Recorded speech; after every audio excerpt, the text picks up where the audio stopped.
दिया इस रोज काफी खुश थी। आज वो अपने पति और 2.5 साल की नन्ही सी गुड़िया के साथ न सिर्फ शॉपिंग के लिए कोलकाता जाने वाली थी, बल्कि आज उसके और उसके पति के बीच पिछले कई महीनों से चली आ रही नाराजगी की बर्फ भी काफी हद तक पिघल चुकी थी। वैसे तो दिया का पति प्रकाश भी उसे बहुत प्यार करता था, लेकिन दिक्कत ये थी कि प्रकाश दिया से पहले भी न सिर्फ शादीशुदा था, बल्कि पहली शादी से उसके बच्चे भी थे। यानी दिया प्रकाश की दूसरी बीवी थी। सच्चाई ये भी है कि दिया ने सब कुछ जानते हुए भी न सिर्फ प्रकाश का हाथ थामा था, बल्कि प्रकाश के साथ इस प्यार भरे रिश्ते की पहल भी उसने कभी खुद ही की थी। झारखंड के धनबाद की रहने वाली दिया यूट्यूब पर वीडियोस बनाया करती थी। दिया को थोड़ा बहुत डांस भी आता था। खूबसूरत तो वो थी ही। ऐसे में सोशल मीडिया पर उसकी शुरुआत छोटे मोटे रील्स बनाने से हुई। लेकिन देखते ही देखते उसने सोशल मीडिया पर अपने पैर कुछ इस मजबूती से जमा लिए कि अब वो अपनी ज़रूरतें पूरी करने के साथ साथ रुपयों पैसों के मामले में प्रकाश को भी सपोर्ट करने लगी। ये एक मामूली लड़की की कामयाबी की बड़ी कहानी थी। लेकिन कई बार प्रकाश छोटे मोटे मसलों को लेकर दिया के साथ न सिर्फ झगड़ा किया करता था, बल्कि अक्सर उसकी शिकायतें लेकर अपनी पहली बीबी के पास भी चला जाता था। अब पहली बीबी ठहरी सौतन। वो नमक मिर्च लगाकर प्रकाश को दिया के खिलाफ कुछ ऐसा भड़काती कि दिया का छोटा सा संसार नफरत की आंच में सुलगता रहता। खैर, इस बार प्रकाश ने खुद ही दिया के साथ शांति की पहल की थी और दोनों ने तय किया था कि वो अपनी छोटी सी गुड़िया की बर्थडे पार्टी के लिए कोलकाता जाकर ढेर सारी शॉपिंग करेंगे। अब भला ऐसे प्रपोजल को कोई भी बीवी कहाँ ठुकराती। सो दिया ने भी फटाफट कोलकाता जाने की तैयारी की और पति पत्नी और बच्ची यानी तीनों अपनी कार में देर रात कोलकाता के लिए रवाना हो गए। कई घंटों के सफर के बाद अब कार कोलकाता की दहलीज पर थी। हालांकि अब भी शहरी आबादी और भीड़ भाड़ की शुरुआत नहीं हुई थी। ऐसे में लंबे वक्त से ड्राइव कर रहे प्रकाश ने टॉयलेट जाने के लिए रास्ते में गाड़ी रोकने का फैसला किया। ये पश्चिम बंगाल के हावड़ा जिले का एक कस्बा था। लेकिन ये क्या, प्रकाश जैसे ही गाड़ी रोककर बाहर निकला, अचानक से ना जाने कहां से आ धमके 3-4 लुटेरों ने उन्हें घेर लिया। आधी रात का वक्त, चारों ओर सन्नाटा, ऊपर से बीच सड़क पर लुटेरों का हमला।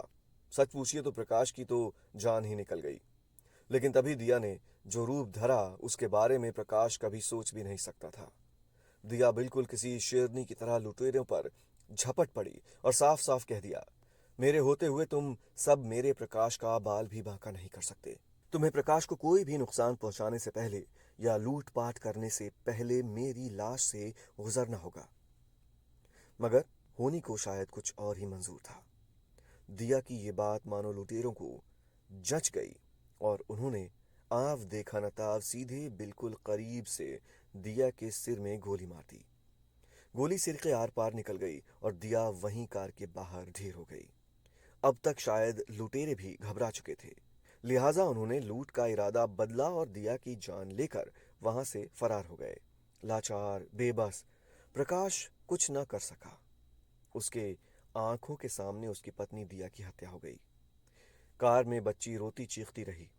हालांकि करिश्मे की उम्मीद लिए प्रकाश ने किसी तरह दिया को कार की पिछली सीट पर लिटाया और गाड़ी ड्राइव कर बदहवासी की हालत में किसी अस्पताल की तरफ खोज में निकल पड़ा। मगर जिसे बिल्कुल करीब से सिर में गोली मारी गई हो, उसके बचने की उम्मीद कहाँ हो सकती है। अस्पताल पहुंचते ही डॉक्टरों ने दिया को ब्रॉड डेड यानी मुर्दा करार दिया। अब बात पुलिस तक पहुंची और पुलिस ने मामले की छानबीन शुरू की। सबसे पहले तो उन्होंने प्रकाश से ही डिटेल में पूछताछ की और प्रकाश ने कमोबेश वही कहानी सुनाई जो उसने अपनी आंखों से देखी थी और अस्पताल में डॉक्टरों को भी सुनाई थी। अब पुलिस और फॉरेंसिक एक्सपर्ट्स ने मौका वारदात पर चलकर एक बार सीन ऑफ क्राइम का मुआयना करने का फैसला किया। अब तक दिन निकल चुका था। सुबह की रोशनी चारों ओर फैली थी। प्रकाश को लेकर पुलिस घटना वाली जगह के लिए निकल पड़ी। लेकिन यह क्या, प्रकाश जिस जगह पर दिया का कत्ल होने की बात कह रहा था, वहां तो सड़क पर खून की एक बूंद तक नहीं थी। ऊपर से प्रकाश ने बताया था कि गोली चली और उसने आसपास मदद के लिए लोगों को पुकारा था, लेकिन वहां कोई नहीं था। जबकि सच्चाई ये थी कि दिन के उजाले में प्रकाश जिस जगह वारदात होने की बात बता रहा था, वहां से महज 50 कदम के फासले पर ट्रैफिक पुलिस की चौकी थी। तो क्या प्रकाश दिया के कत्ल को लेकर झूठ बोल रहा था? क्या वो कुछ छिपाने की कोशिश कर रहा था? अब पुलिस ने आसपास के इलाकों की सीसीटीवी फुटेज निकलवाई। इत्तेफाक से पास ही मौजूद एक फैक्ट्री में सीसीटीवी कैमरा लगा था, लेकिन ना तो उस कैमरे में प्रकाश की कार रुकती हुई दिखाई दी और ना ही लुटेरे नजर आए। अब ये सब एक रहस्य बनता जा रहा था। अब फॉरेंसिक एक्सपर्ट्स ने प्रकाश की कार का बारीकी से मुआयना करना शुरू किया। यहाँ उन्हें कई और चौंकाने वाली बातें नजर आई। उन्होंने देखा कि कार की पिछली सीट पर ढेर सारा खून पड़ा है, साथ ही पड़ी है एक गोली और दिया के दिमाग का कुछ हिस्सा। यानी दिया को गोली कार के अंदर ही मारी गई थी, सड़क पर नहीं, जैसा कि प्रकाश बता रहा था। ऊपर से गोली जिस तरह से दिया की दाईं कनपटी से घुसकर बाईं से बाहर निकली थी, वैसा आमतौर पर तभी मुमकिन था जब किसी को सोए हालत में गोली मारी जाए, क्योंकि लड़ाई झगड़े की सूरत में गोली इतनी करीब से बिल्कुल कनपटी पर सटाकर मारी जाए, ऐसा कम ही होता है।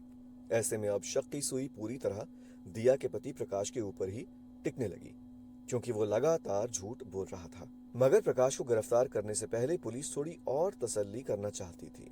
तब तक दिया के घर वाले भी धनबाद से हावड़ा पहुंच चुके थे। दिया के घर वालों ने न सिर्फ दिया और प्रकाश के बीच अक्सर होने वाली लड़ाई झगड़ों का खुलासा किया, बल्कि ये भी बताया कि कैसे प्रकाश अपनी गलत आदतों की वजह से लाखों के कर्जों में था और कैसे उसकी नज़र दिया की सोशल मीडिया से होने वाली कमाई पर थी। इस तरह अब सारी बातें प्रकाश के कातिल होने की तरफ इशारा कर रही थी। अब हावड़ा पुलिस ने उसे सख्ती और अपनी बीवी दिया के कत्ल के इल्जाम में शाम होते होते प्रकाश को गिरफ्तार कर लिया। प्रकाश ही अपनी बीवी दिया का कातिल था और इस बार दिया की लाश ने खुद इसकी गवाही दी थी। नफरत, धोखे, ब्लैकमेलिंग और कत्ल की ये सच्ची कहानी पर आप क्या सोचते हैं? हमें कमेंट करके जरूर बताइए। और हाँ, अगर आप आगे भी ऐसी ही दिलचस्प और रहस्यमयी कहानियां सुनना चाहते हैं तो प्लीज हमारे चैनल को सब्सक्राइब करना और बेल आइकन को दबाना बिल्कुल मत भूलिए।